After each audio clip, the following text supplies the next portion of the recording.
আসসালামু আলাইকুম এভরিওয়ান। না বলা কথা গল্পের দ্বিতীয় পার্ট। তো চলো বেশি কথা না কইয়া গল্প শুরু করা যাক। ঋতু আমাকে কষে থাপ্পড় দিয়ে বলতে লাগলো, এই আমাকে সে যা করে করুক তাতে তোর কি? শালা ছোট লোক, তোর কোনো লজ্জা শরম নাই? তুই আমার সাথে কিছু করার চেষ্টা করে এখন আসছিস তাকে জ্ঞান দিতে? শালা ছোট লোক। আমার চোখ দিয়ে পানি পড়তেছে। চোখের পানি মুছে ঋতুকে বলতে লাগলাম, সরি ম্যাম, আমার ভুল হয়েছে। এইসব বলে আবার থেমে বললাম, আর ম্যাম আমি কি করেছি না করেছি সেটা মনে হয় আমার কাছ থেকে আপনি ভালো জানেন। কথাটি বলে একটু পেছন ঘুরতে আমি একটু ভয় পেয়ে গেলাম, কারণ আমার সামনে আবির। যদি সেসব শুনে ফেলে তাহলে অবস্থা খারাপ করে ফেলবে, এটা মনে মনে বলতে লাগলাম। আর ভাবনার অবসান ঘটিয়ে বলতে লাগলাম, আরে আবির তুই এখানে কি করছিস? আবির যেন আমার কথা শুনতে পেল না এমন একটা ভান করতেছে। সে চোখ গরম করে আমার দিকে একবার তাকিয়ে আবার মৃত এবং সজীবের দিকে তাকিয়ে আবির বলতে লাগলো, আপনাদের সাহস কি করে হয় আমার বন্ধুর গায়ে? এটা বলার আগে আমি আবিরকে জোর করে সেখান থেকে নিয়ে আসলাম। তারপর আবির বলতে লাগলো, আমাকে ছাড় বলতেছি, ছাড় আমাকে। তুই আমাকে কেন নিয়ে আসলি? তা না হলে বুঝাইতাম কত ধানে কত সাল। আমার বন্ধুকে থাপ্পড় দেওয়া, অপমান, অবহেলা, মিথ্যা অপবাদ দেওয়া বুঝিয়ে দিতাম একেবারে। তার মুখে এগুলো শুনে আমি তাকে জড়িয়ে ধরে কান্না করে দিলাম আর বলতেছি, আবির তুই আমাকে এতটা ভালোবাসিস, এটা আমি কখনো ভাবতে পারিনি। আমি একজন এতিম, তাও তুই আমাকে এতটা ভালোবাসিস। তখন আবির আমার গালে একটা থাপ্পড় দিল, তবে জোরে না, আর বলতে লাগলো, চুপ শালা, আমি থাকতে তুই নিজেকে আর কোনোদিন এতিম বলবি না, আর তোকে আমি নিজের ভাই মনে করি। আমি এবার আবিরকে জড়িয়ে ধরে কান্না করে দিলাম। আবির বলল, হয়েছে, আর কান্না করতে হবে না, আর এখন চল, অনেক ঘোরাঘুরি করলাম, এখন আমার ক্ষুধা লাগছে, খাবো, দেখ 12টা 30 বাজে, চল। আমি বললাম, চল, ওইদিকে একটা হোটেল দেখেছি, হোটেলে গিয়ে বসে কিছু পছন্দের খাবার আনতে বললাম। তখন আবির বলল, ভাই আমি একটা ভালো কাজ করেছি। আমি বললাম, কি কাজ? তারপর আবির সব বলতে লাগলো, আর আপনারা তো সব জানেনই, ওই যে আবির আর রুহির সাথে ঘটে যাওয়া ঘটনাটি। আমি বললাম, দেখ আবির, তুই এটা ভালো করিসনি, যদি সে রেগে আরো খারাপ কিছু করে ফেলে। আবির বলল, শালা চুপ, কি করে তা আমি দেখে নিবনি, এখন তোকে কেউ কিছু বললে আমি তার খবর করে ছাড়বো, দেখিস কিচ্ছু হবে না। আমি বললাম, তাও আমার ভয় হচ্ছে। আবির বলল, আরে মামা চিল কর, কিচ্ছু হবে না, নে খাবার এসে গেছে, খা এবার। আমি বললাম, শুরু কর খাওয়া, এই বলে শুরু করলাম। আর ওইদিকে ঋতুকে নিয়ে সজীব একটা হোটেলের রুমে গেল। সেখানে সজীবের অনেক দৌড়াদৌড়িতে ঋতু শারীরিক সম্পর্কে জড়িয়ে পড়ে। এইদিকে আমরা খাবার খেয়ে আরো কিছুক্ষণ ঘুরে সেইখানে জোহরের নামাজ পড়ে বাসায় চলে আসলাম। বাসায় এসে ফ্রেশ হয়ে মোবাইলে অ্যালার্ম দিলাম, কারণ টিউশনি করাতে যাব, তাই টাইমে উঠতে পারি সেই জন্য অ্যালার্ম দিলাম। মোবাইল থেকে ঘুমাতে যাব, তখনই আবির কল দিল। কল ধরে, হ্যালো, হ্যাঁ আবির, বাসায় গেছিস? আবির বলল, তুই ঠিক মতো গেছিস? আমি বললাম, আচ্ছা আমি কিছুক্ষণ ঘুমাবো, ক্লান্ত লাগছে, আল্লাহ হাফেজ। আবির বলল, আচ্ছা তুই ঘুমা, পরে কথা হবে। কল কেটে কিছুক্ষণ পরে ঘুমিয়ে গেলাম। অ্যালার্মের আওয়াজে ঘুম থেকে উঠে পড়লাম। মোবাইল হাতে নিয়ে দেখি 2টা 45 বাজে। তাই আর দেরি না করে ফ্রেশে টিউশনি করে 2 দিন কেটে গেল। আগে একটা কথা বলে রাখি, এই 2 দিন আবিরও কলেজে যায়নি। অন্যদিকে রুহি এই 2 দিন মন খারাপ করে থাকে, আর মনে মনে বলতে লাগে, আমি মনে হয় অনেককে অনেক কষ্ট দিয়ে ফেলেছি, তাই সে কলেজে আসে না। আবিরও তো আসে না, সে আসলে তার থেকে নাম্বারটা নিয়ে ক্ষমা চাইতাম। এইসব ভাবতেছে সকালের বেলকনিতে দাঁড়িয়ে। তখন তার ভাবনার ব্যাঘাত ঘটিয়ে তার আম্মু ডাক দিয়ে বলে, রুহিমা নাস্তা করতে আয়, নাস্তা করে কলেজে যা। রুহি বলল, আসতেছি আম্মু। রুহি যখন নিচে আসতে যাবে তখন তার মোবাইলটা বেজে উঠল। মোবাইলের দিকে তাকিয়ে দেখে রিমি কল দিয়েছে। কল ধরে রুহি বলল, হ্যালো রিমি, কল দিয়েছিস কেন? রিমি বলল, শোন, তোর জন্য একটা ভালো খবর আছে আর একটা খারাপ খবর, কোনটা বলবো? রুহি বলল, এতদিন সব খারাপ হচ্ছে, তাই আগে ভালোটাই বল। রিমি বলল, ভালোটা হলো আবির কলেজে এসেছে। রিমিকে আর কিছু বলতে না দিয়ে রুহি অনেক খুশি হয়ে বলতে লাগলো, কি আবির কলেজ এসেছে? তাহলে তো অনেকও কলেজ এসেছে, তাই না? রিমি বলল, আরে কথাটা তো শেষ করতে দিবি, আবির এসেছে কিন্তু অনেক আসেনি।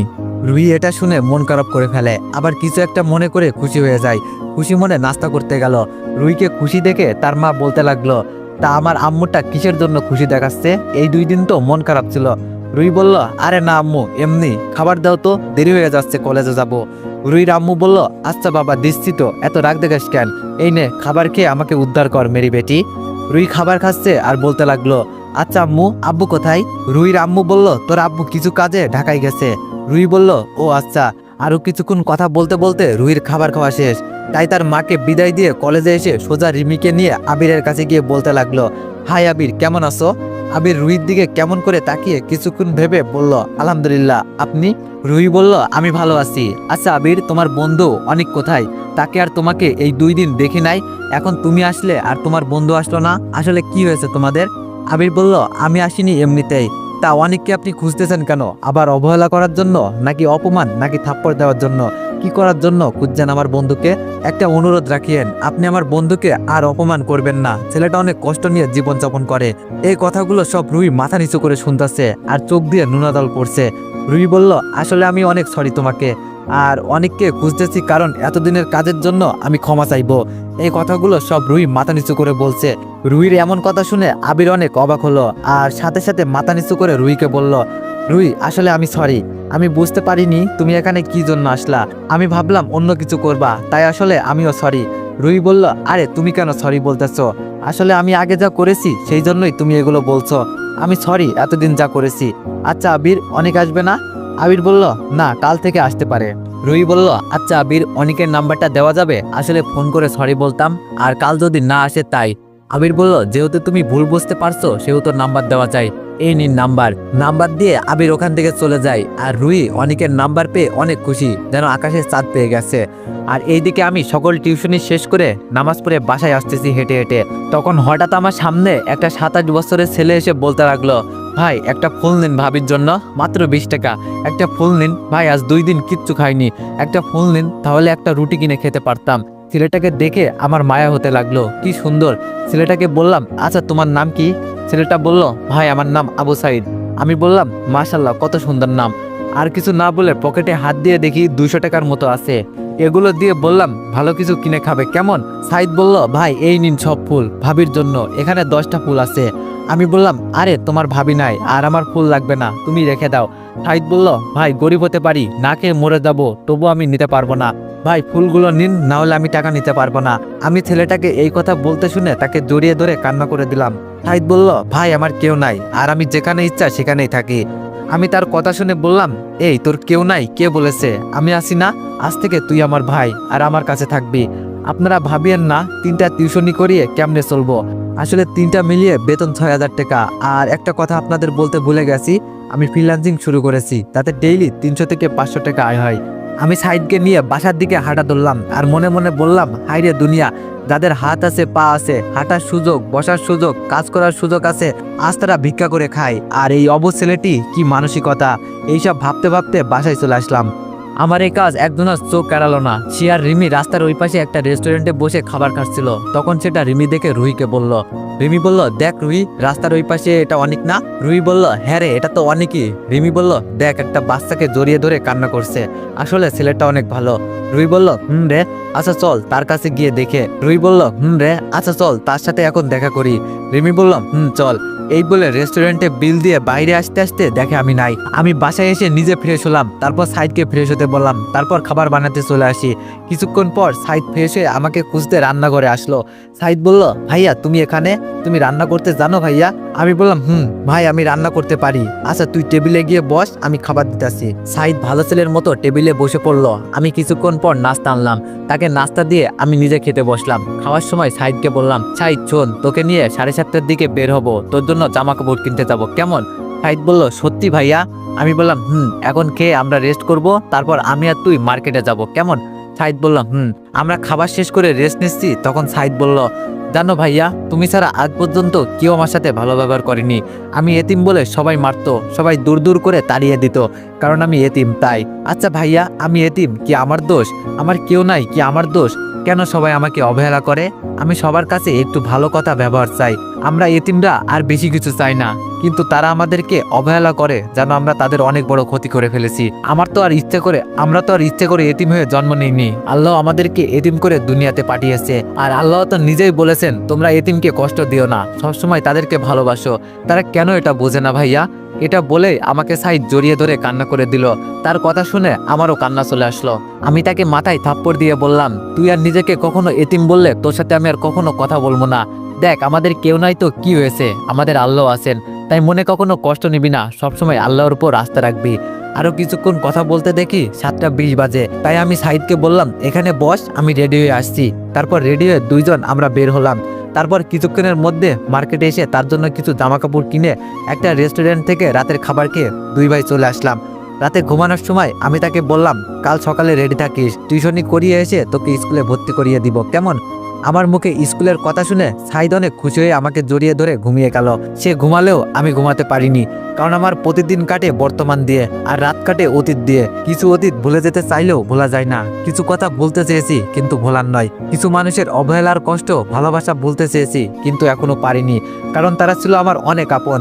এইসব ভাবতে ভাবতে ঘুমিয়ে গেলাম। অন্যদিকে রুহি আমার কথা ভাবতে, ছেলেটা কত না অপমান অবহেলা করলাম, কিন্তু ছেলেটা এত ভালো কখনো ভাবতে পারিনি। যেখানে আমরা কিছু ধনী হয়ে এত বড় মনের না, সে একদম এতিম হয়ে এত বড় মনের মানুষ। আসলে ছেলেটা অনেক ভালো। কাল সকালে সে আসলে তার কাছে সরি বলে বন্ধু বানিয়ে নিব। এইসব ভেবে ঘুমিয়ে গেল রুহি। ভোরবেলা নামাজ পড়ে নাস্তা বানাতে বানাতে দেখি সাইদ উঠে পড়েছে। তাকে ফ্রেশ হতে বলে খাবার টেবিলে নাস্তা নিয়ে আসলাম। সে ফ্রেশ হয়ে টেবিলে বসলে আমি তাকে নাস্তা দিয়ে নিজে খেতে বসলাম। দুইজন নাস্তা করে একটু বসে নিলাম। একটু পর দেখি আবির কল দিয়েছে। হ্যালো আবির, কেমন আছিস? আবির বলল আলহামদুলিল্লাহ, তুই কেমন আছিস? আচ্ছা আজ কলেজে আসবি? আমি বললাম আলহামদুলিল্লাহ, কলেজে আসবো। আবির বলল তাহলে সাবধানে আসিস, কেমন? আল্লাহ হাফেজ। আমি বললাম আল্লাহ হাফেজ। এরপর কল কেটে সাইডকে আমার ফোনটা দিয়ে বললাম, আমি না আসা পর্যন্ত ঘর থেকে বের হবি না, আর এইটাতে কার্টুন দেখ। এই বলে টিউশনি করাতে চলে আসলাম। আসলে আবির ছাড়া কেউ কল দেয় না, আগে একজন দিত বাট এখন আর দেয় না।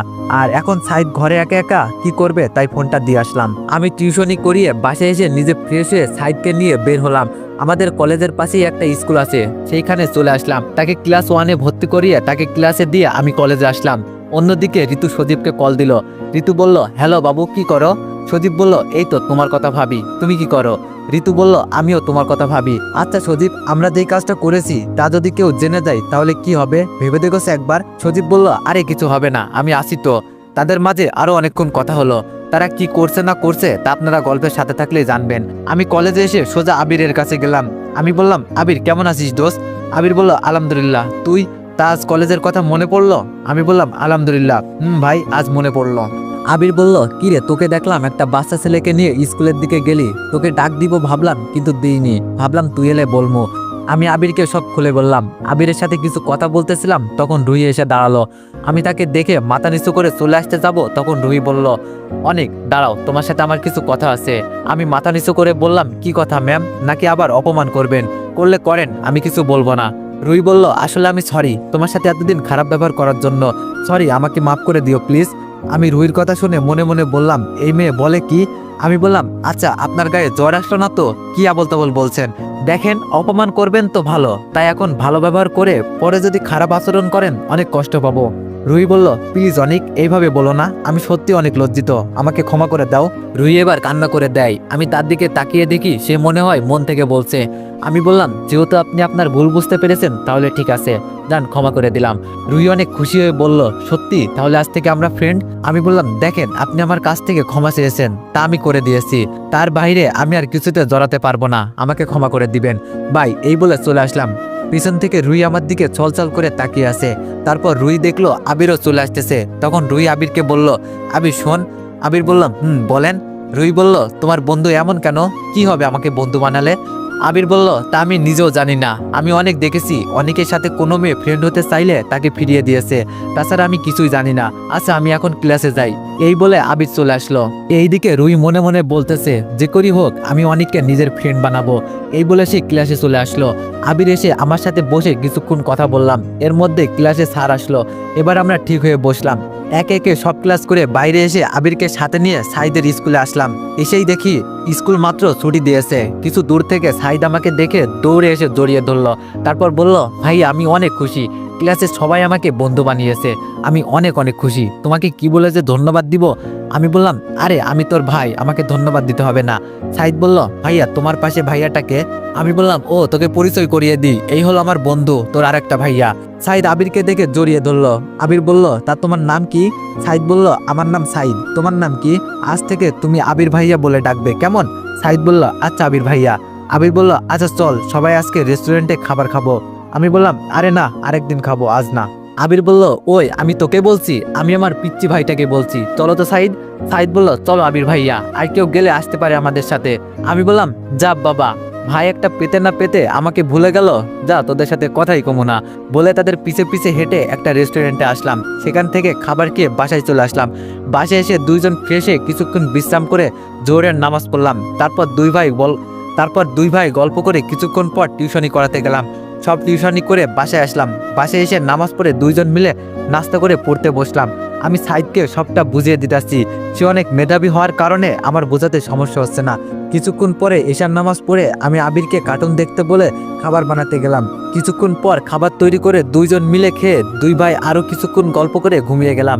অন্যদিকে রুই মনে মনে ভাবছে, আচ্ছা অনেক কি আমাকে ক্ষমা করে দিয়েছে? যদি ক্ষমা করে দিয়ে থাকে তাহলে আমাকে বন্ধু বানাতে তার কিসের আপত্তি থাকতো? না, আমি তার সাথে বন্ধু হয়ে ছাড়বো, না হলে বন্ধু না বানানোর কি কাহিনী আছে ওটা জানবো। এইসব ভাবতে ভাবতে রুই ঘুমিয়ে গেল। আমি সকালে নামাজ পড়ে এসে নাস্তা বানিয়ে খেয়ে সাইদকে রেখে আমি টিউশনি করিয়ে বাড়িতে এসে ফ্রেশ হয়ে দুই ভাই কলেজের দিকে রওনা দিলাম।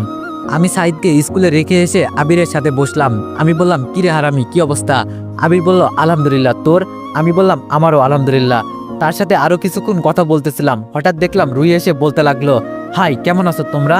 আবির বলল, আমি আলহামদুলিল্লাহ, তুমি? রুই বলল, আলহামদুলিল্লাহ। তারা কুশল বিনিময় করতেছে। আমি সেখান থেকে উঠে চলে আসতে যাব, তখন আবির বলল, কিরে কোথায় যাস?